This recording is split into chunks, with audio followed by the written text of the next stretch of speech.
И совсем недавнешний скандал, если кто не знает, дорогие друзья, менеджеров Евролиги обвинили в сексизме, что выводят девушки команды, значит, на каблуках. Раз уж мы затронули эту тему, Да, я боюсь, что до конца передачи мы теперь от нее уже и не отойдем. От красивых девушек можно не отходить, хорошая тема. Но почему так возбудились? Их вообще волнует спорт или как бы вот это вот?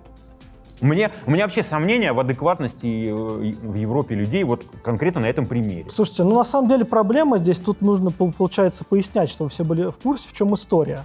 То есть команды перед игрой выводят девушки с флагами клубов и в майках с логотипами команд. Да, вот. Они в мини-юбках, которые там, вообще-то они-то шорты. Вообще-то это шорты, да. И они на каблуках, ну просто потому что это красиво. Они на каблуках, кто-то в кроссовках, это выбор как бы каждой девушки, мы никого не заставляем что-то одевать. Проблема в том, что просто некоторые, скажем так, активисты разных направленностей европейских... Активистки. Ну, активисты, и их поддержали активисты. Это, кстати, тоже сексизм. У нас, слава богу, в России на нашем канале это еще разрешено. Вот, соответственно, они в этом увидели то, чего там на самом деле нету. И я как бы попытался им это объяснить, но, к сожалению, когда ты сталкиваешься с людьми, которые одержимы какими-то своими идеями, им очень сложно, как бы они не слышат аргументов и не... Как говорится, красота в глазах смотрящего, и все грехи тоже. Не хотят как бы услышать нас и рассказывают нам о том, чего у нас на самом деле нету. То есть они сравнивают это там, например, то, что были Grid Girl в Формуле 1, то, что там есть, допустим, в смешанных единоборствах на ринге, когда выносят таблички с раундами. У нас это совершенно другое. То есть это, во-первых, это выглядит по-другому. То есть если просто посмотреть на картинку, то мы увидим разницу, что это не так.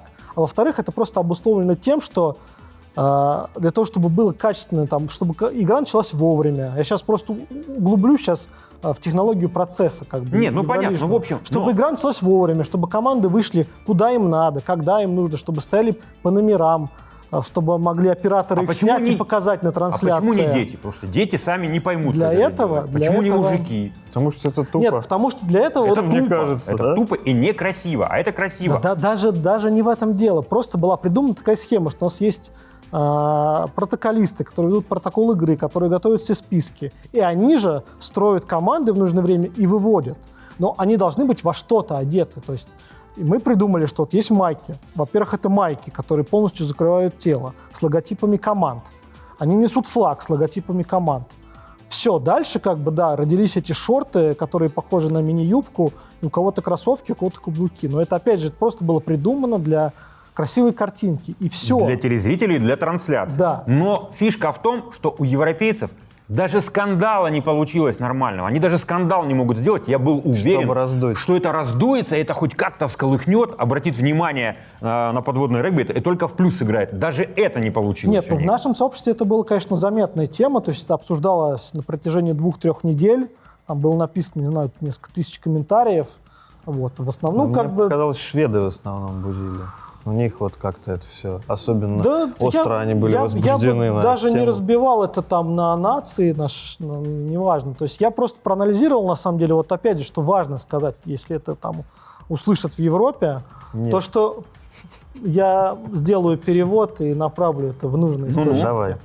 Я просто проанализировал статистику там, проголосовавших людей и с людей, смотрящих трансляции Евролиги. То есть были люди, которых это возмутило? Да, то есть были люди, которые подписали петицию, там, сколько-то, не помню, убрать там, девушек. сотен человек, неважно. Да. Вот, значит, процент женщин в этой петиции, там, по-моему, 75-76% был. То есть большинство женщин возмутило подписали. Вот это вот каблуки и юбки. А дальше я просто открыл статистику наших трансляций, где говорится о том, что у нас аудитория нашего канала 89% это мужчины. То есть это абсолютно разная аудитория. Не репрезентативная выборка, то есть какие-то залетные зрители. Это просто разные люди. То есть одни люди смотрят трансляции и там оставляют комментарии, там, что им все нравится. Там, или, понимаешь, обычно, когда тебе что-то нравится, ты это не комментируешь. Да. Ничего не пишешь. Выступают только хейтеры. Да. А хейтеры — это люди, которые вообще не видели трансляции. И я просто их всем призывал: вы откройте, посмотрите, что там показывают. Это совершенно не то, о чем вы пишете. То есть вот и все, собственно.